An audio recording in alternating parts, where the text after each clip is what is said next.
여태 괜찮았는데 제가 몇 주 전에 드디어 코비드에 걸렸습니다. 제 아내가 먼저 어디서 옮아왔고 뒤이어서 제가 앓게 됐는데 경미하게 앓고 지나가서 이미 음성 판정받은 지가 한 열흘 이상 됐는데 아직도 잠기침이 좀 남았고 목소리가 이렇게 제대로 돌아오지를 않습니다. 그래서 저는 그냥 평생을 이렇게 더듬더듬 설교를 했어요. 이 발동에 걸릴 땐 조금 난데 이제 발동에 안 걸리면 이제 계속 더듬거든요. 근데 이제 제가 처음에 이제 더듬으면서 이제 목사 노릇을 시작했는데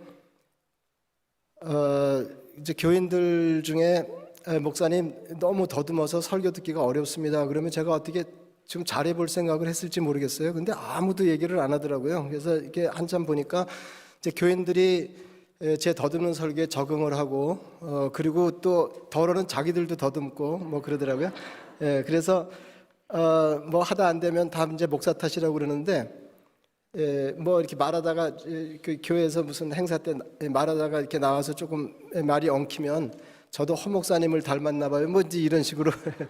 그래서 이제 기왕에도 저는 좀 이제 더듬는 편인데 집중력도 떨어지고 또 자꾸 이렇게 장기침 올라오는 거를 이제 막으려고 그러니까 좀 어려워서 평소보다 조금 더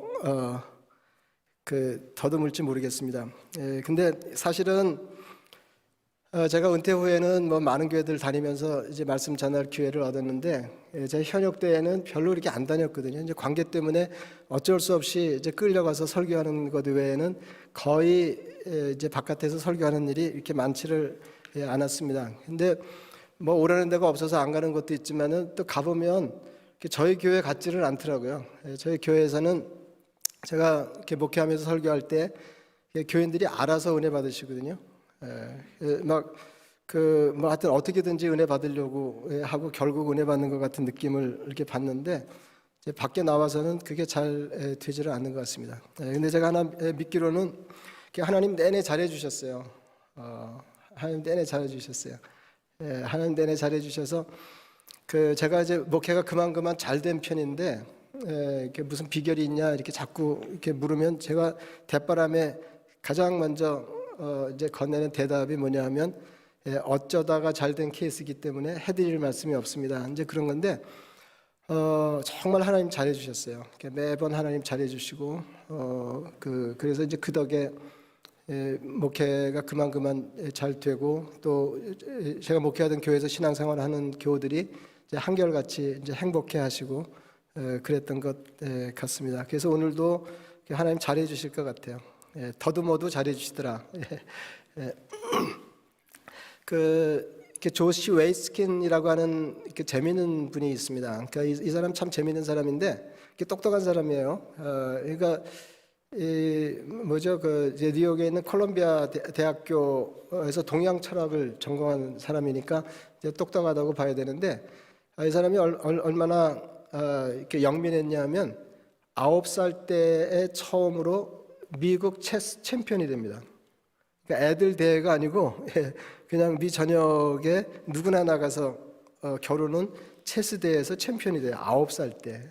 그리고 8번을 우승을 합니다. 그러니까 대단한 젊은이죠. 그런데 이제 이 사람이 이제 이렇게 머리 쓰는 거는 이제 일가견이 있으니까 이번에는 몸 쓰는 걸 좀 해보자. 그래서 21살 때 처음으로 중국 무술인 태극관에 입문해서 태극관에 입문을 했는데요. 이 사람이 또 대단해요. 이 사람이 머리만 쓰면서 이렇게 살던 사람이 이제 비로소 몸을 쓰는 일에 관심을 갖게 되는데 그 세계 챔피언을 2차례 지냅니다. 그러니까 괜찮죠. 그러니까 아주 똑똑한 사람인데, 근데 이 사람이 그 배움의 기술이라고 하는 책을 썼는데요. 이제 그 책에 보면 이 사람 얘기가 머리 쓰는 것과 몸 쓰는 일이 다르지 않더라는 것입니다.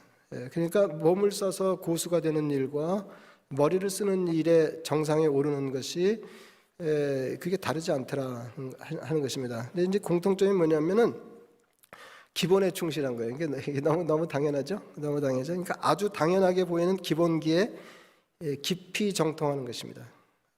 그래서 이 사람이 일찍이 그걸 깨달아요. 그래서 고수들을 살피니까 고수들의 무술을 가만히 들여다보면 작은 동작 하나하나가 충실하더라는 겁니다.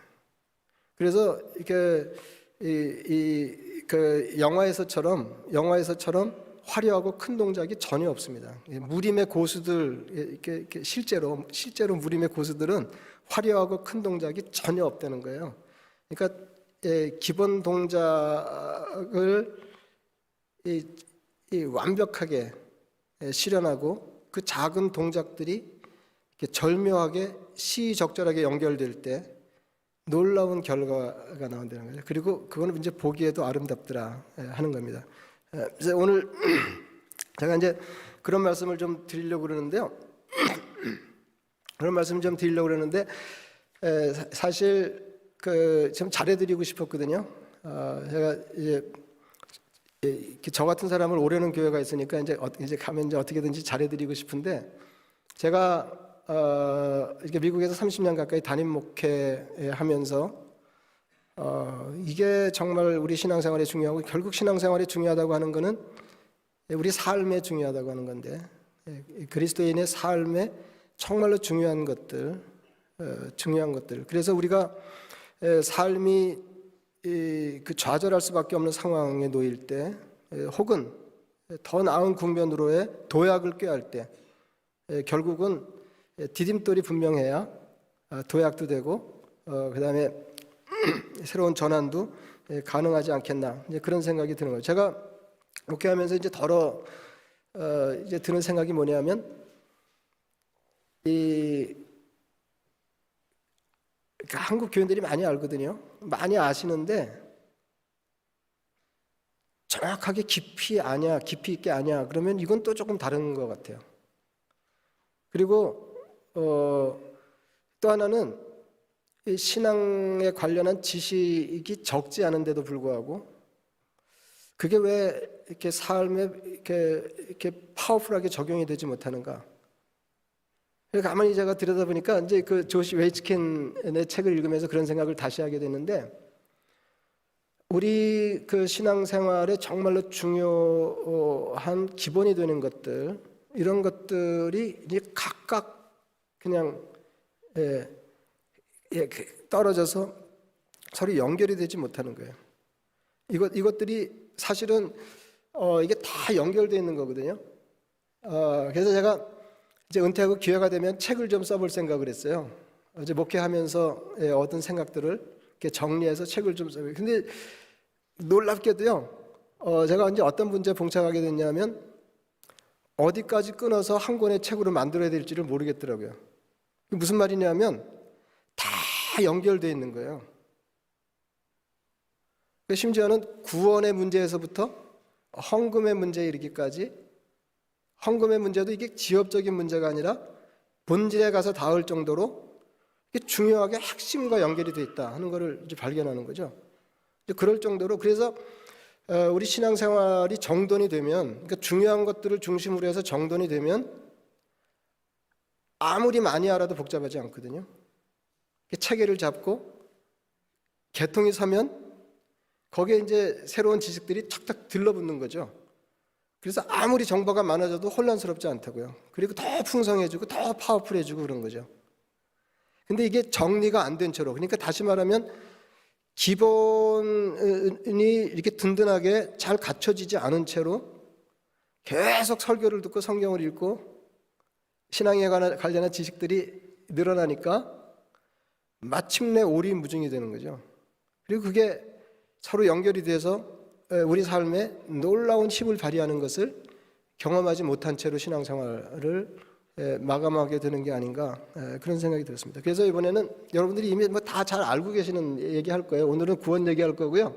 구원 얘기할 거고 여러분들이 너무 익숙하게 다 알고 계시는 것들 이런 것들을 따로 부흥의 주제로 삼아서 좋을 것인가 싶을 정도로 이미 익숙하게 잘 아시는 내용들을 다룰 거예요. 그리고 이 내용들이 우리 신앙생활에 얼마나 중요한지, 다시 말하면 그리스도인의 삶에 얼마나 지대한 영향을 미치는 중요한 요목들인지를 같이 생각해 보려고 합니다. 여러분, 그 외출했다 돌아와 보니까 집이 엉망이에요. 도둑이 다녀간 흔적이 있습니다.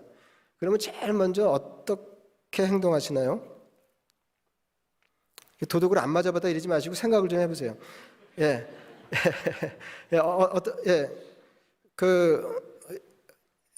공통이에요. 이거는 자기가 중요하게 여기는 것이 무사한지를 먼저 살필 겁니다.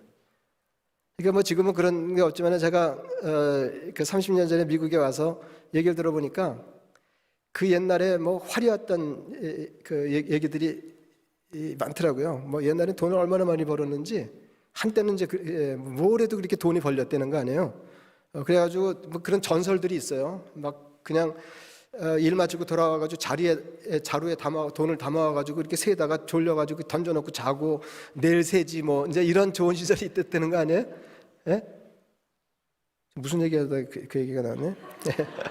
이제 그런 사람은 그러니까 이제 한국 사람들 뭐 가끔 신문에 기사가 되잖아요. 이렇게 한국 사람 집에 현금 많은 거 알기 때문에 뭐 뉴욕에서도 가끔 그런 일이 있거든요. 한국 사람 집만 그냥 쫙 이렇게 털리는 그런 경우가 있어요. 그래서 이제 집에다가 현금 다발 이렇게 숨겨놓은 사람은 거기 먼저 가보겠죠. 예? 보석이 많은 사람은 보석 상자 먼저 살피지 않겠어요? 여러분 이렇게 살다 보면 인생이 다 털리고 내 인생에 남아있는 게 뭔가 다 빠져나간 것 같을 때, 인생이 도둑 맞은 것 같을 때, 그럴 때 예수 믿는 사람은 예수 믿거나 안 믿거나 삶에 가장 소중히 여기는 것이 여전한지를 먼저 살피는 게 중요하다는 겁니다. 여러분 정말로 내 인생에 중요한 것들이 여전하면 다른 것들이 좀 빠져나가도 다른 걸 좀 잃어도 그래서 괜찮거든요. 원래 인생이 그런 거잖아요. 인생이 좋을 때도 있고 덜 좋을 때도 있고 탄탄대로를 달리는가 하면 정말 인생이 꽉 막혀서 퇴로도 없고 진로도 없는 그런 느낌이 들 때가 있잖아요.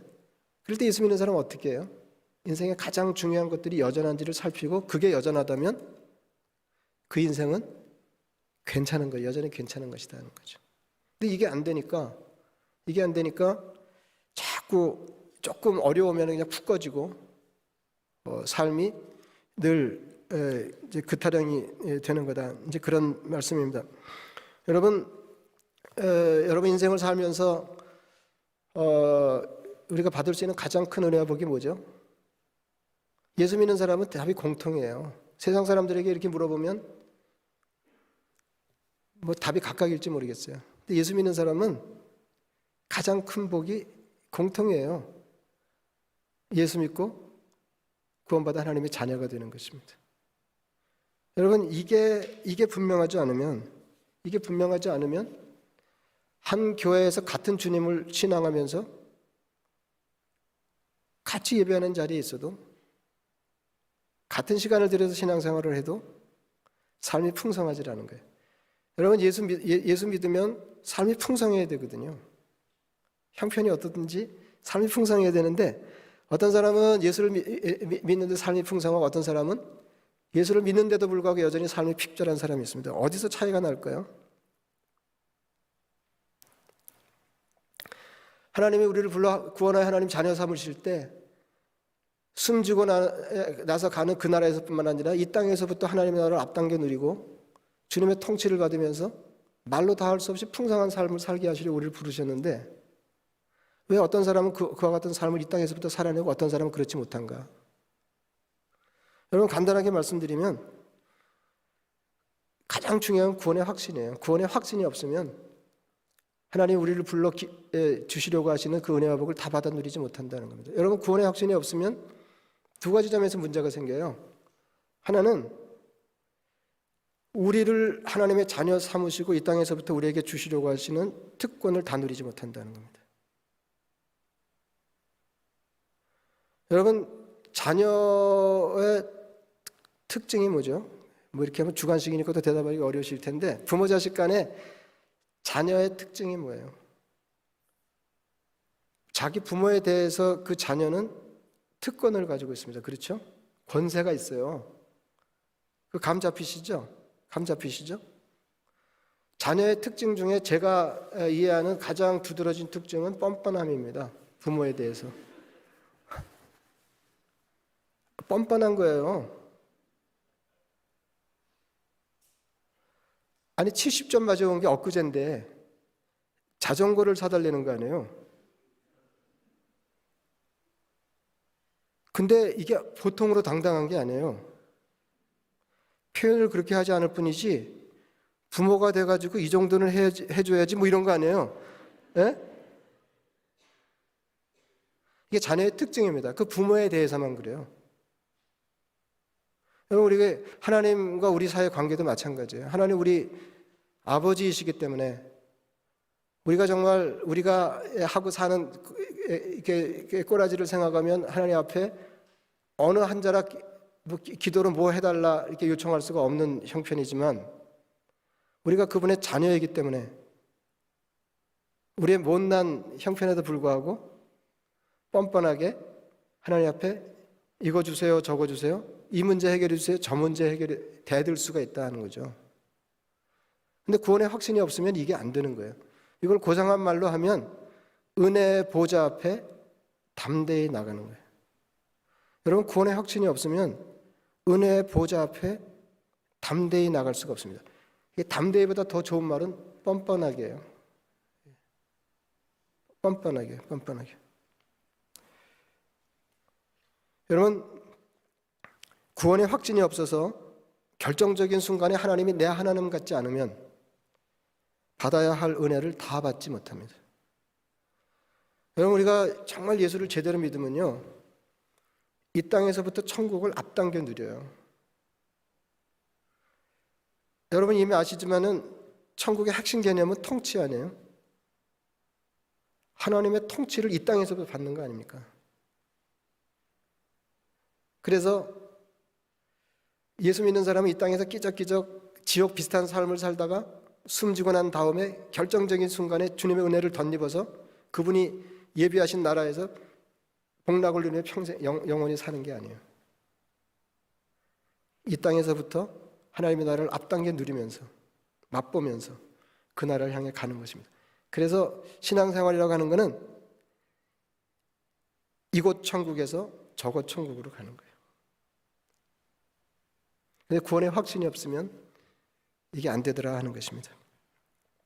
그리고 또 하나는요, 구원의 확신이 없으면 하나님이 우리를 자녀 삼으실 때 기대하시는 분량만큼 수준 있는 삶을 살아낼 수가 없습니다. 예수 믿는 사람은 수준이 있어야 되잖아요. 품위가 있어야 되고 수준이 있어야 되고. 근데 이게 안 되는 거예요. 옛날 성도들은요, 진짜 대단했어요. 이게 우리는 뭐 이거 허당이에요, 허당. 2세기 터틀리안 교부 때 예수 믿는 사람은 얼마나 대단했는지 박해 시대에 버가모에서 예수 믿다가 붙잡혀서 총독 앞에 서게 됐어요. 일단의 그리스도인들이.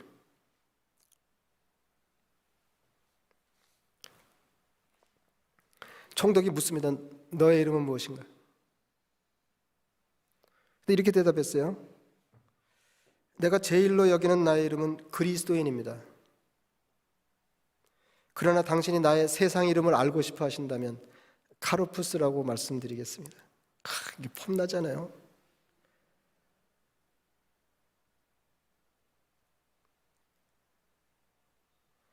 사형이 선고될 때 그들이 한결같이 보인 반응이 있습니다.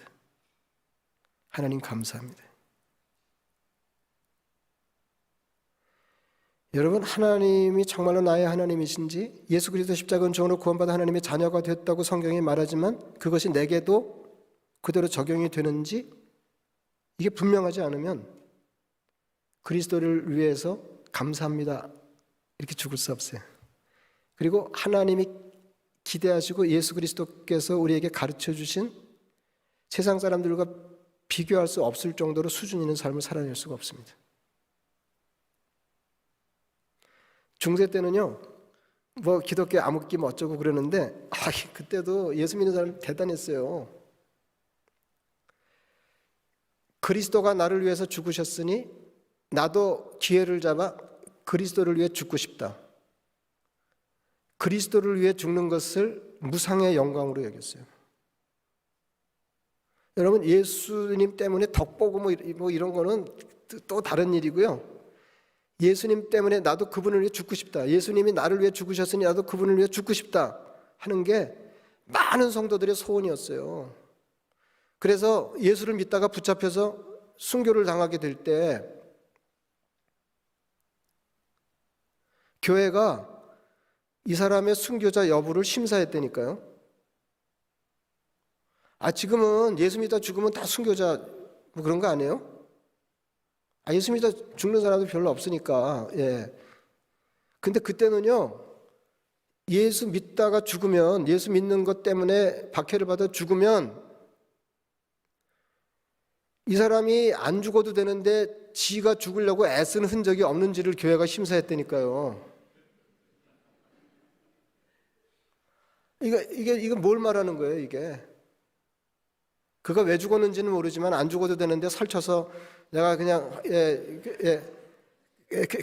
정말 그 그리스도를 위해 죽는 영예를 얻기 위해서 서둘러 죽었는지는 알 수 없으나 하나 분명한 것은 그리스도를 위해 죽고 싶다. 이보다 더한 영예가 없다 이렇게 생각했다는 거 아니에요. 여러분, 구원의 확신이 없으면 이런 삶은 살아낼 수가 없습니다. 여러분, 예수 믿는다고 하는 것은 사실 간단한 일이에요. 하나님이 나를 위해 죽으시고 우리는 주님을 위해 죽고자 하는 겁니다. 그래서 예수 믿는 거 이거 굉장한 일이에요. 이게 서로 이렇게 목숨 내놓고 이렇게 만난 사이예요. 구원의 확신이 없으면 이런 재미가 없다니까요. 여러분, 인생이 언제 행복하던가요? 이쯤 살아보셨으니까 언제 행복하던가요? 압축하면 이것도 예외가 없어요. 사랑하거나 사랑받을 때입니다. 근데 사랑할 때 조금 더 행복하더라, 뭐 그런 얘기 많이 들어보셨잖아요. 예? 그러면 서로 사랑하는데 목숨을 내놓고 그를 위해서 죽고 싶을 정도로 얼마나 행복한 사이예요. 여러분, 신앙생활이라고 하는 거는 우리를 위해 죽으신 주님을 위해서 죽고자 하면서 그분을 그렇게 뜨겁게 사랑하면서 말로 다 할 수 없이 이 땅에서 행복을 경험하는 것입니다. 구원의 확신이 없으면 이게 안 되는. 그러니까 구원의 확신이 없는 채로 신앙생활을 하면 신앙생활하는 게 하나도 재미가 없는 거죠. 오늘은 뭐 구원에 대해서 뭐 구구절절히 말씀드리려고 그러는 건 아닙니다. 여러분들이 이렇게 아까 제가 그랬잖아요. 다 알고 계시는데 연결이 안 되는 부분이 있더라. 이제 그 부분을 좀 말씀드리려고 그러는데요. 그래서 이번 기회에 여러분들이 이거는 분명하게 하시면 좋겠어요. 예, 특히 이민교회에 그런 분들이 많은 것 같습니다. 지금 제 미네소타 교회 형편은 제가 전혀 모르고 말씀드리는 거니까 저 미워하실 건 아니고요. 신앙 초입에 이게 분명하지 않으면은 이게 중간에 좀 어려워져요. 또 이민교회 특히 이제 규모가 작은 교회에서는 신앙이 없는 채로 열심히 할 수 있잖아요. 사람이 없으니까 이 일도 하고 저 일도 하고. 그러면은 집사가 돼요. 그래서 속으로는 나는 구원의 확신도 없는 사람인데 이제 이런 생각을 하는데 말할 기회를 놓치잖아요. 그래가지고 이제 열심히 하면은 잘못하면 장로가 돼요. 그러면은 다시는 거론하지 못해요. 목사님, 사실은 제게 고민이 있습니다. 이렇게 못한다니까요. 그래가지고 천국 갈 때까지 찜찜한 거예요. 천국은 가요. 근데 재미를 못 보고 천국을 간다는 거죠. 여러분, 예수 믿는 거는 뻔뻔한 거, 하나님에 대해서는 뻔뻔한 거고요. 세상에 대해서는 당당한 거예요. 근데 결정적인 순간에 뻔뻔할 수도 없고 당당할 수도 없다는 거죠.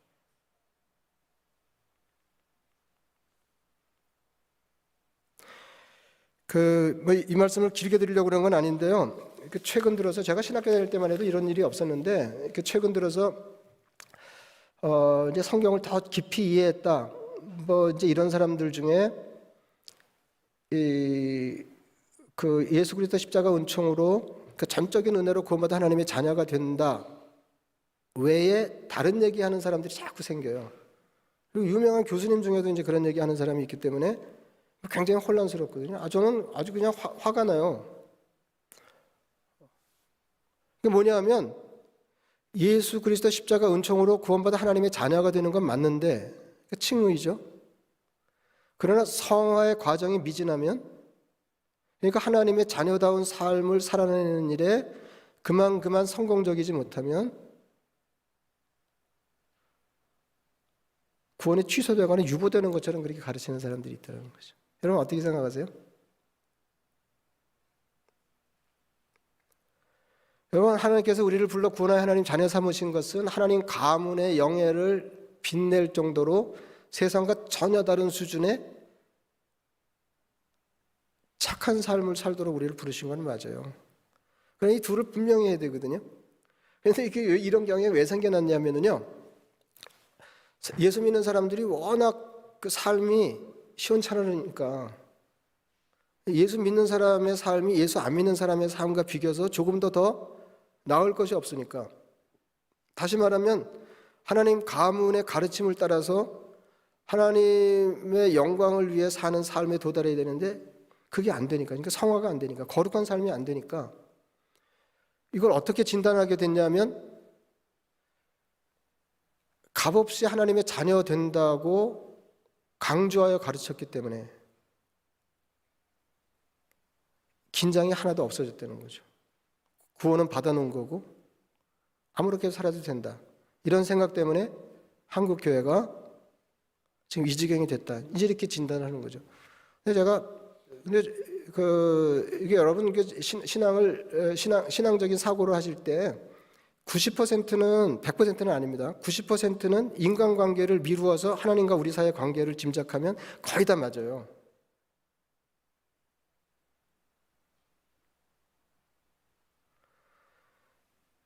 여러분, 그 자녀됨이 취소되는 경우를 보셨어요? 저는 산동네에서 험하게 자랐거든요.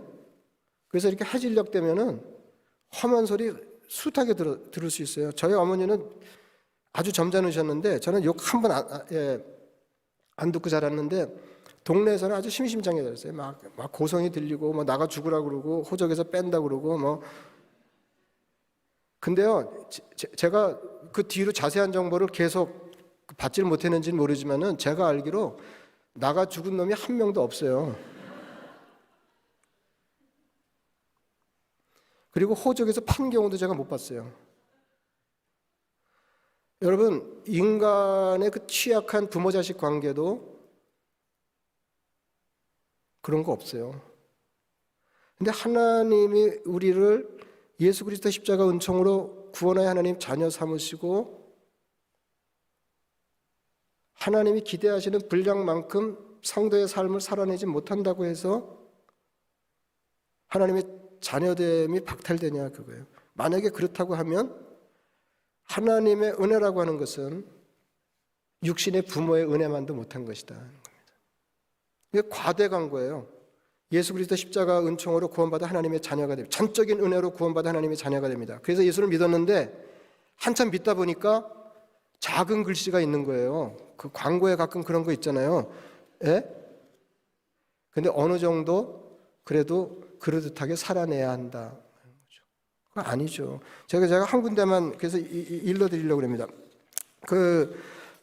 로마서 5장 말씀 제가 이렇게 보내드렸는데 한번 띄워주시면은, 우리가 아직 죄인 되었을 때 그리스도께서 우리를 위하여 죽으심으로 하나님께서 우리에 대한 자기의 사랑을 확증하셨느니라.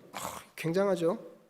우리가 아직 죄인 되었을 때 그리스도께서 우리를 위하여 죽으심으로 하나님께서 우리에 대한 자기의 사랑을 확증해요. 그러니까 우리가 아직 죄인 되었을 때 그리스도께서 우리를 위하여 죽으심으로 하나님이 우리를 얼마나 사랑하시는지를 분명히 보여주셨습니다, 그런 말입니다. 그러면 이제 우리가 그의 피로 말미암아 의롭다 하심을 받았으니 더욱 그로 말미암아 진노하심에서 구원을 받을 것이니, 곧 우리가 원수 되었을 때 그의 아들의 죽으심으로 말미암아 하나님과 화목하게 되었은즉 화목하게 된 자로서는 더욱 그의 살아나심으로 말미암아 구원을 받을 것입니다. 이게 무슨 말이냐면 우리가 예수 그리스도 십자가 죽음과 부활로 그 은혜를 덧입어서 하나님 자녀 되잖아요. 그러니까 근데 우리가 죄인 되었을 때, 그러니까 하나님과 원수지간일 때 하나님의 아들을 십자가에 내어 주심으로 우리를 하나님의 자녀 삼으셨다고 하면 그 은혜를 덧입어서 하나님의 자녀가 된 지금은 더 그 부활의 능력을 힘입어서 구원에 이를 거 아니냐 그런 말이에요. 이게 지금 이게 말이 되는, 이게 말을 알아들으신 건가요? 예? 하나님의 자녀가 아닐 때도 하나님이 우리를 그렇게 아들을 내어주실 정도로 사랑하셨다고 하면 하나님의 자녀인 지금은 하나님이 우리를 얼마나 더 사랑하시겠냐 그 말이에요. 그래서 그냥 제가 그냥 요만큼만 하고요. 요만큼만 하고 이제 이게 서론으로 이만큼 말씀드린 거고요. 이제 제가 오늘 여러분들에게 드리고 싶은 말씀 이렇게 하겠습니다. 지금 이거 몇 시까지 하는 거예요? 근데 걱정하지 않으실 게 어떨 때는 서론이 3분의 2인데 제가 이렇게 무슨 말씀인지 알겠어요. 이렇게 뭐 첫째로 둘째로 하고 마지막으로 하고 한참 하면은 누가 그러더라고요. 죽이고 싶더라고.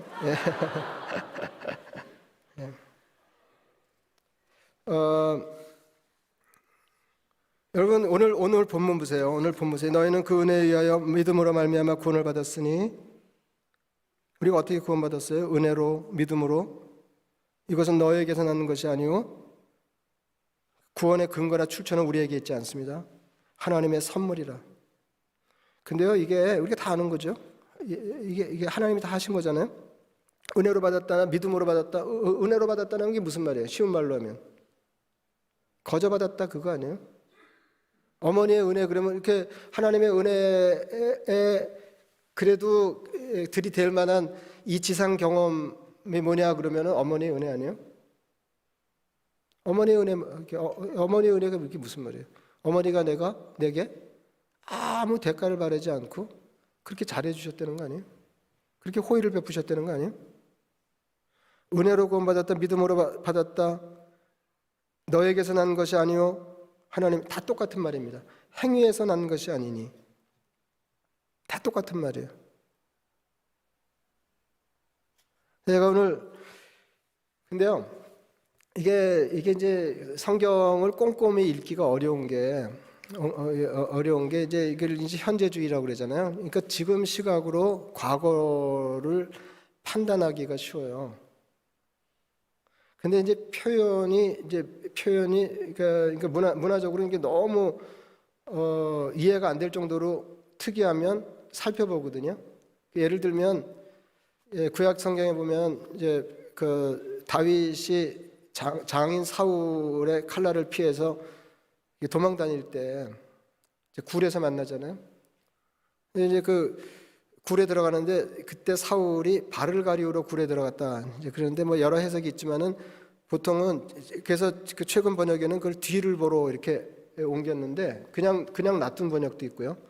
다른 데는 또 그냥 놔두고 어떤 데는 뒤를 보러 이렇게 옮겼어요. 그러니까 그 발을 가리우러 동굴에 왜 들어가? 굴에 왜 들어가? 그게 너무 이상하죠?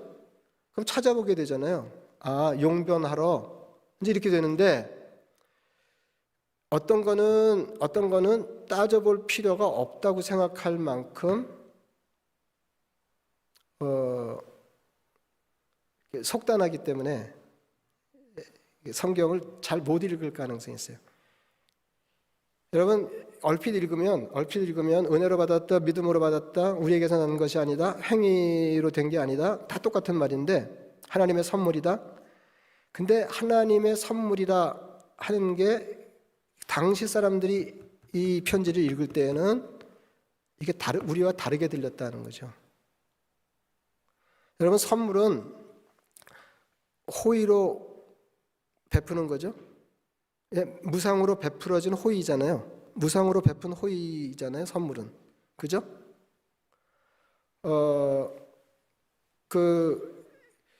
그래서 그 순수한 선물은 뭐예요? 아무 생각 없이 그냥 좋아서 준 거죠. 근데요, 이게 학자들 연구에 따르면 고대 사회에서의 선물은 순수한 개념이 아니었다는 거예요. 사실은 요새도 그래요. 그래서 어떤 학자들은 그렇게 말해요.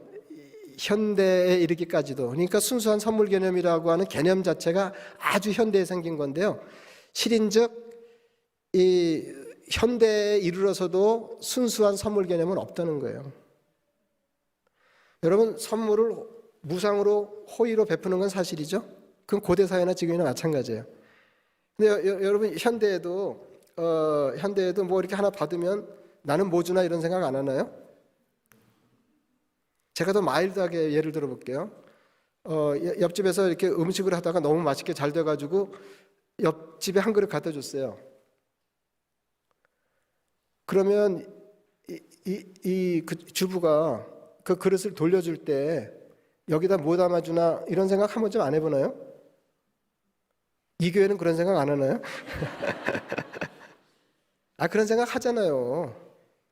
꼭 그냥 또박또박 받으면 주고 주면 받고 뭐 이렇게 하는 건 아니지만 그래도 오고 가는 거잖아요. 선물이. 그런 거죠? 그런 거죠? 근데 고대 사회에는요, 아예 노골적으로 선물은 주고 받는 거였어요.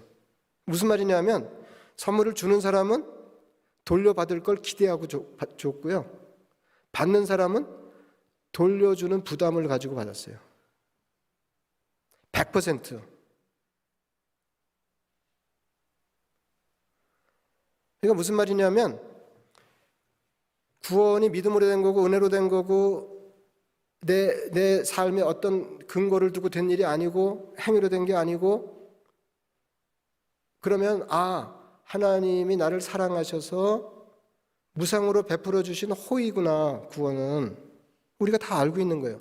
하나님의 선물이라 그러면 이렇게 했다는 거죠. 그러면 뭘 기대하고 주셨단 말이야? 이렇게 성경을 읽는 거예요. 무슨 말인지 아시죠? 그리고 나온 게 뭐냐면 그 다음 말씀이에요. 이거 어디 갔죠?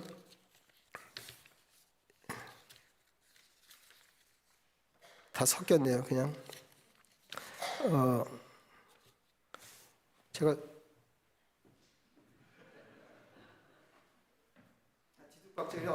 어차피 그냥 안 보고 해야 되게 생겼어요.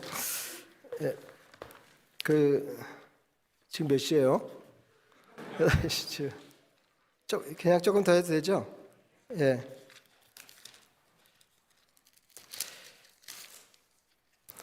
뭐 이렇게 그 목사들이 시간을 잘 지켜야 된다고 그러더라고요. 그래야 다음에 또 부른다고.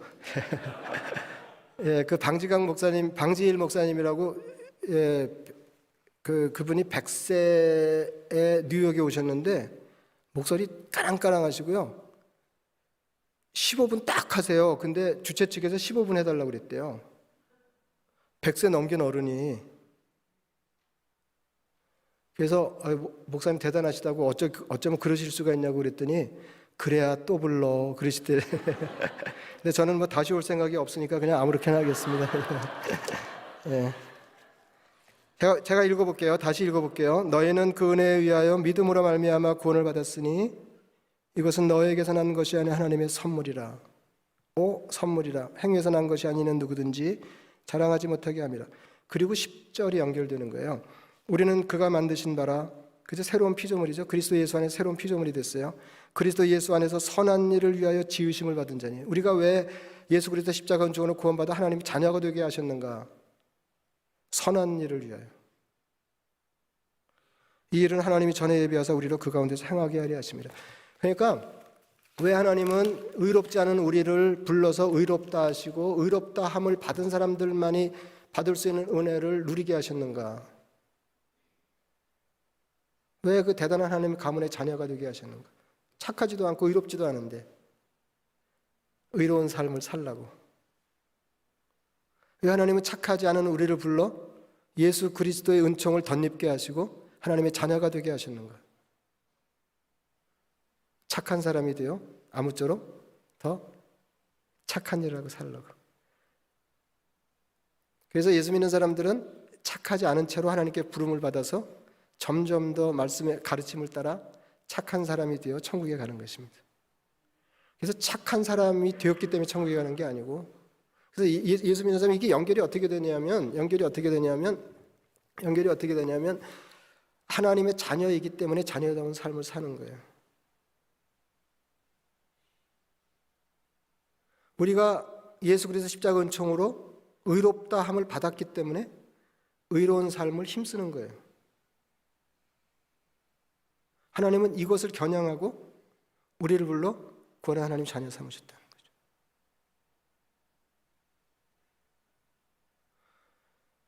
여러분, 자녀가 각각이잖아요.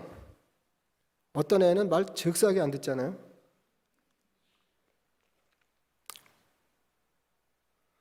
근데 부모가 이런 생각을 하는 거예요.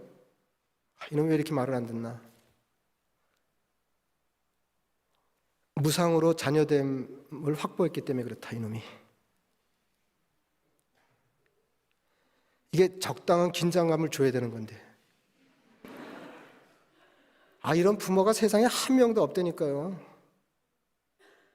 여러분, 누가 수준 있는 그리스도인의 삶을 살아낼 수 있어요? 하나님의 자녀됨을 절감하고 그 은혜를 깊이 감사하고,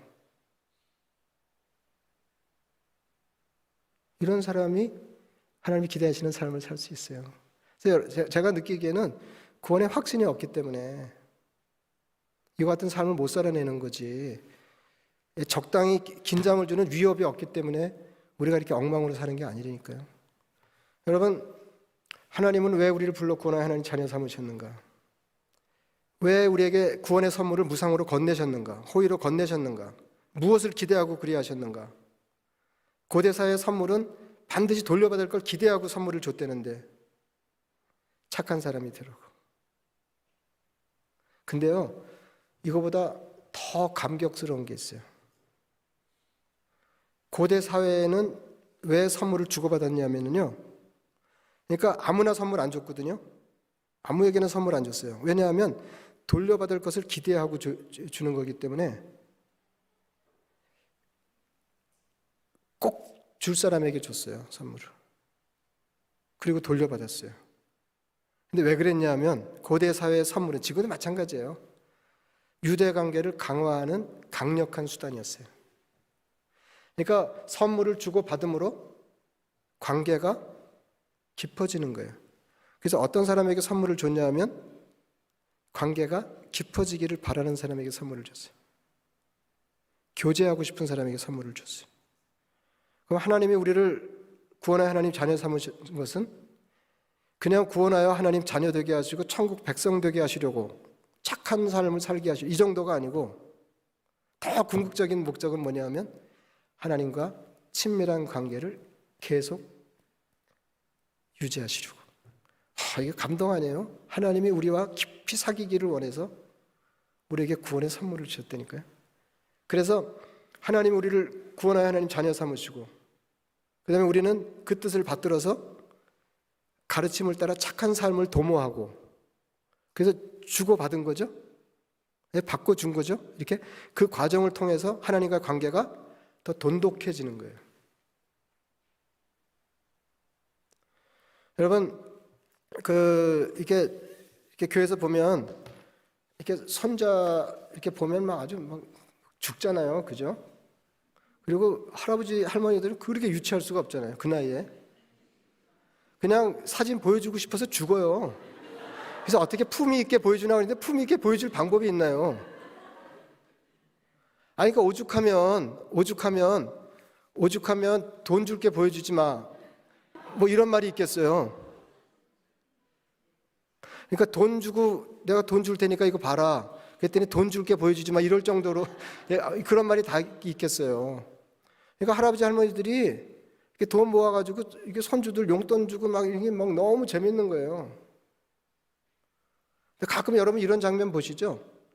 할아버지가 이게 손자가 이렇게 사탕을 한 움큼 들고 있는데, 야, 이게 할아버지 하나 다오, 그런 거 보셨어요? 이 동네는 안 얻어먹나 봐요. 할아버지 하나 다오 그러잖아요. 그러면 어떤 놈은 크게 될 놈이죠. 2개 줘요. 근데 어떤 놈은요, 안 줘요. 이런 멍청한 놈이 있어요. 여러분, 이게 할아버지가 사탕 하나 다오 그러면은 그동안에 내가 너한테 준 게 얼만데 일부라도 돌려받아서 다행이다 이렇게 생각하고 사탕 하나 받나요? 아니죠. 엄청난 거 주고 조금 돌려받으면서 정이 오고 가는 거예요. 그래서 관계가 돈독해져요. 그게 너무 좋은 거예요.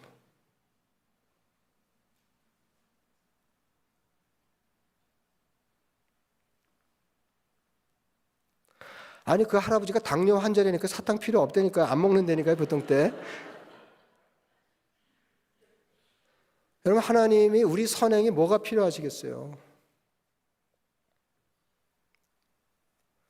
하나님 우리를 불러 구원하여 하나님 자녀 삼으시고 너희는 세상과 비교할 때 견줄 수 없을 정도로 수준 있고 품이 있는 삶을 살. 너는 하나님 가문의 자녀다.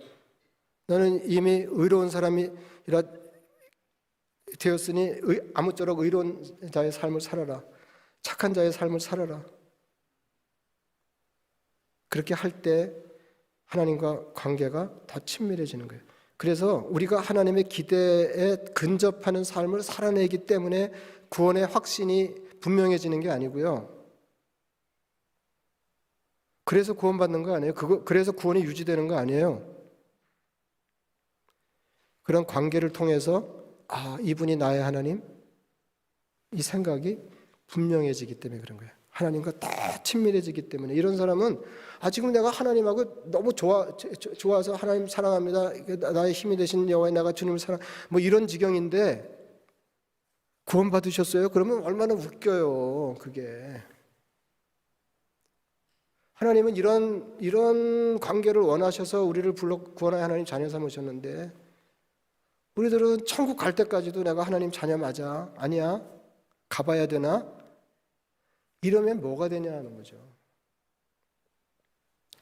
여러분, 하나님이 우리 같은 사람을 불러서 의롭다 하시고 예수 그리스도를 십자가에 희생하시면서 하나님 자녀 되게 하셨어요. 그래서 의로운 자가 받는 혜택을 온통 누리게 하셨어요. 이 자녀의 특권이죠. 그리고는 우리에게 착한 삶을 요구하시고 기대하셨어요. 그래서 이런 하나님의 취지를 전면 이해하고 하나님이 기대하시는 삶을 힘쓰면서 하나님과 점점 친밀해지는 거예요. 그럼 아까 그 사탕 하나 받은 그 할아버지가 또 손주가 이뻐가지고 그냥 그죠? 그런 거죠. 하나님 우리를 더 이뻐하실 것도 없지만은 이뻐하시고 우리 하나님이 너무 좋고, 예?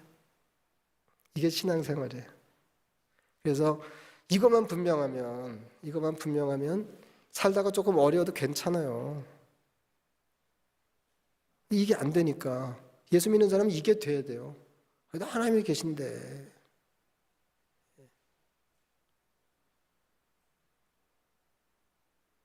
그래서 그냥 몇 번 아니지만 이렇게 그 기초적인 말씀 그냥 이어서 드리겠습니다. 기도하겠습니다. 자비하신 아버지 하나님, 저희같이 모자라는 사람들, 우리 자신을 돌아봐도 한심한 사람들, 구원의 필요성조차 알아차리지 못한 사람들을 불러 하나님 자녀 삼으시고 세상과 비교할 수 없을 정도로 품이 있고 수준 있는 착한 이의 삶을 기대하시니 감사합니다. 자비하신 아버지 하나님, 하나님께서 우리에게 무상으로 주신 구원의 선물을 받아들고 하나님의 뜻을 헤아려 이웃을 향하여 한없이 착한 삶을 도모할 때 하나님과 이 땅에서부터 깊이 연결되게 하시고 더 친밀해지게 하시고, 그래서 하나님, 나의 하나님이십니다. 나의 힘이 있습니다. 내가 주님을 사랑합니다. 절절히 사랑 고백하며 하나님의 나라에까지 이르는 복된 성도 다 되게 하옵소서. 예수님의 이름으로 기도드리옵나이다. 아멘.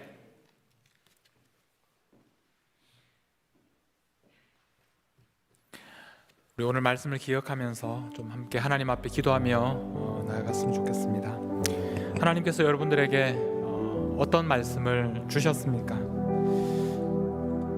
하나님의 선물이라는 우리가 늘 쓰는 말이지만 오늘 또 목사님을 통해서 그 말씀에 또 새로운 의미를 깨닫게 하신 것을 참 감사합니다. 하나님께서 우리에게 주셨던 그 선물을 받고 우리가 이제 마음대로 살아가는 것이 아니라 하나님께서 우리에게 정말 기대하시고 원하시는 것이 있다는 것 알게 해주셔서 감사합니다.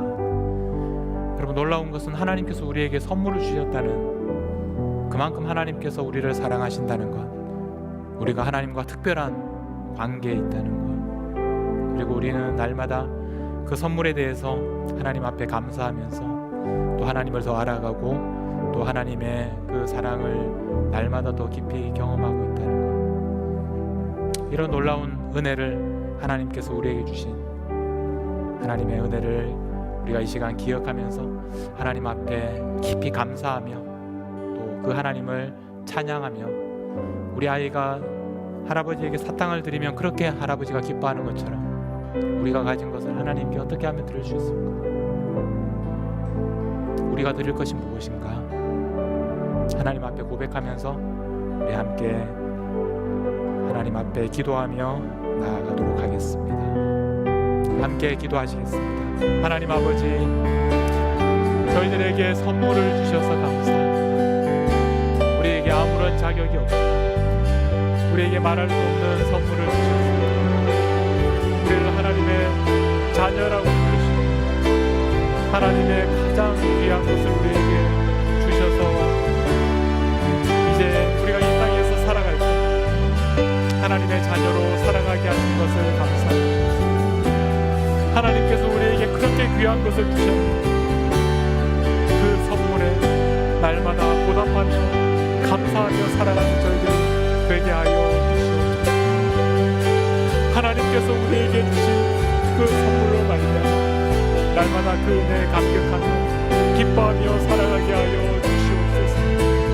하나님께서 우리에게 주신 그 선물을 날마다 기뻐하게 하시고 감사하게 하시고 하나님께서 주신 선물에 합당하게 살아갈 수 있는 하나님 저희들이 되게 하여 주시옵소서. 하나님께서 우리에게 주신 선물을 헛되이 하지 않게 하여 주시옵소서. 날마다 하나님께서 우리를 부르시되 부끄럽지 않고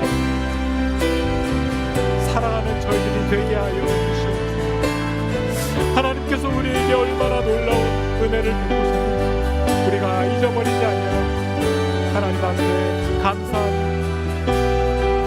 하나님을 찬양하며 하나님의 자녀로 이 땅에서 살아갈 때 하나님께서 우리를 얼마나 기뻐하시는지 그 하나님의 사랑과 또 기쁨과 즐거움을 함께 누리며 이 땅에서 하나님과 영원히 살아가는 저희들이 되게 하여 주시옵소서. 아버지, 우리를 하나님의 자녀로 불러주셔서 그렇게 살아가게 하여 주시옵소서.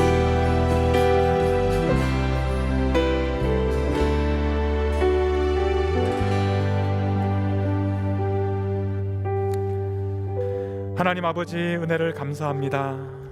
오늘 저희들에게 이렇게 부흥의 첫날 하나님께서 사랑하는 목사님을 통해서 전해주시는 하나님의 말씀을 듣고 또 깨닫고 또 하나님의 은혜를 다시 한번 새롭게 알게 하시니 감사합니다.